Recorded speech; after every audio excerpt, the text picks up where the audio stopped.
नाज़रीन, आज हम एक ऐसे शख्स का वाक़या सुनते हैं जिसका नाम क़ारून था। रिवायतों के मुताबिक वो हज़रत मूसा अलैहिस्सलाम के करीबी रिश्तेदार था, उनके चाचा का बेटा।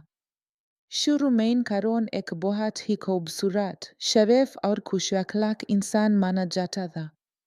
लोग उसकी शख्सियत और इल्म की वजह से उसका बहुत एहतराम करते थे। वह बनी इसराइल में तौरात का भी बड़ा आलिम था। लेकिन फिर उसकी ज़िंदगी में एक ऐसी चीज़ आई जिसने सब कुछ बदल दिया। बेपनाह दौलत।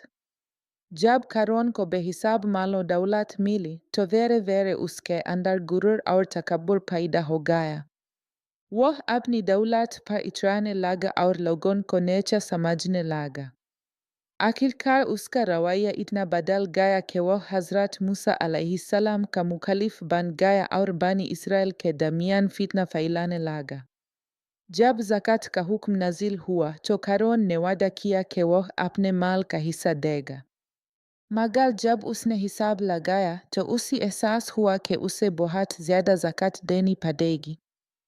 ये देखकर उस पर हिर्स और बुखल का गलबा हो गया। उसने न सिर्फ ज़कात देने से इनकार कर दिया बल्कि लोगों को ये कहना शुरू कर दिया कि हज़रत मूसा अलैहिस्सलाम उनका माल लेने का बहाना कर रहे हैं। यहाँ तक कि क़ारून ने एक औरत को पैसा देकर उससे ये कहने पर मजबूर किया कि वो हज़रत मूसा अलैहिस्सलाम पर झूठा इल्ज़ाम लगाए। लेकिन जब वो औरत सबके सामने आई और हज़रत मूसा अलैहिस्सलाम ने उसे सच बताने को कहा तो वो डर गई और उसने पूरा सच बयान कर दिया कि क़ारून ने उसे झूठ बोलने के लिए कहा था। ये सुनकर हज़रत मूसा अलैहिस्सलाम बहुत गमगीन हुए और अल्लाह से दुआ की कि हक और बातिल का फैसला हो जाए। फिर अल्लाह के हुक्म से ज़मीन ने क़ारून को निगलना शुरू कर दिया। पहले वो घुटनों तक, फिर कमर तक और आखिरकार पूरी तरह ज़मीन में धंस गया, अपने घर और खजानों के साथ। कुरान में आता है कि क़ारून के खजानों की कुंजियां इतनी भारी थी कि एक ताकतवर गिरोह भी मुश्किल से उठा सकता था।